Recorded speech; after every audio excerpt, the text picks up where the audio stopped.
Hello hi नमस्कार. मी रुही स्वागत करते रोहीज किचनमध्ये. आज एक सुंदर रेसिपी तुमच्याबरोबर शेअर करते. साधे सिंपल अशी रेसिपी आहे दडपे पोहे. दडपे पोह्याच्या बऱ्याच रेसिपी आहेत, पण ही एकदम सिंपल पटकन होणारी अशी रेसिपी आहे.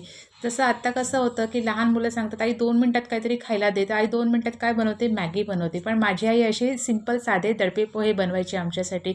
खूप सुंदर रेसिपी आहे, पोटभरीची आहे आणि ती तुमच्याबरोबर मला शेअर करूशी वाटली, म्हणून मी आज तुमच्याबरोबर ती रेसिपी शेअर करते. इथे एका भांड्यात सुरुवातीला आपण तेल घ्यायचं आहे. तेल छानपैकी अगदी गरम करून घ्यायचं आहे. त्याच्यानंतरच त्याच्यात पोहे टाकायचे आहेत आपल्याला. तेल चांगलं गरम झालं आहे. इथे मी मेजरिंग कपचा 1 कप पोहे घेतलेले आहेत. ते पोहे आपण त्याच्यामध्ये टाकायचे आहेत आणि सुंदर असे परतवायचे आहेत ते. म्हणजे जेणेकरून ते तेलामध्ये थोडेसे फुलतात सुद्धा आणि एकदम छान क्रिस्पी असे होतात. ते असे क्रिस्पी होईपर्यंत छान असे ते आपल्याला भाजून घ्यायचे आहेत. अक्षरशः तेलावरती मस्तपैकी परतवत राहायचे कंटिन्यू आणि ते छान अगदी कुरकुरीत होईपर्यंत आपल्याला भाजून घ्यायचे आहेत. सगळे मेजरमेंट डिस्क्रिप्शनमध्ये आहेत. व्हिडिओ शेवटपर्यंत नक्की बघा. सुंदर रेसिपी आहे आणि तुम्हालासुद्धा आवडेल आणि आवडली की नाही हे मला कमेंट्स करून नक्की सांगा. कारण माझी लहानपणीची माझ्या आईने बनवलेली सुंदर अशी फेवरेट माझी रेसिपी आहे. आता पोहे आपले छानपैकी कुरकुरीत झालेले आहेत.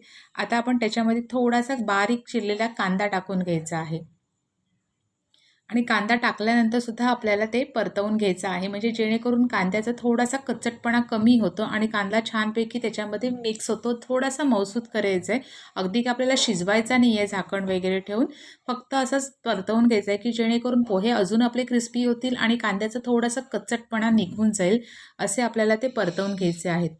आता त्याच्यामध्ये आपण 1 टीस्पून लाल तिखट टाकून घ्यायचं आहे आणि चवीनुसार मीठ टाकून घ्यायचं आहे. आणि हे छानपैकी आपल्याला परत एकदा सगळं मिक्स करून घ्यायचं आहे.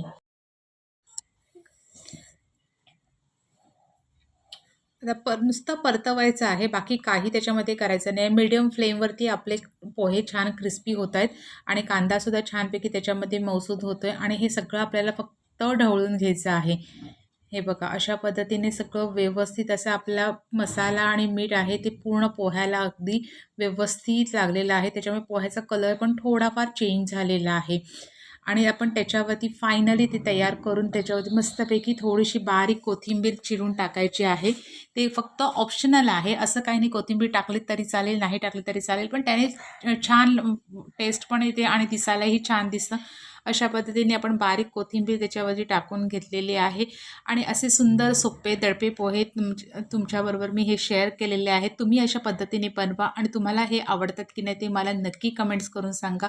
मला तर खूप आवडतात. तुम्ही असे पटकन होणारी अशी झटपट अशी ही रेसिपी असल्यामुळे व्हिडिओला लाईक करायला विसरू नका आणि अशा पद्धतीचे साधे सोपे दडपे पोहे बनवून बघा.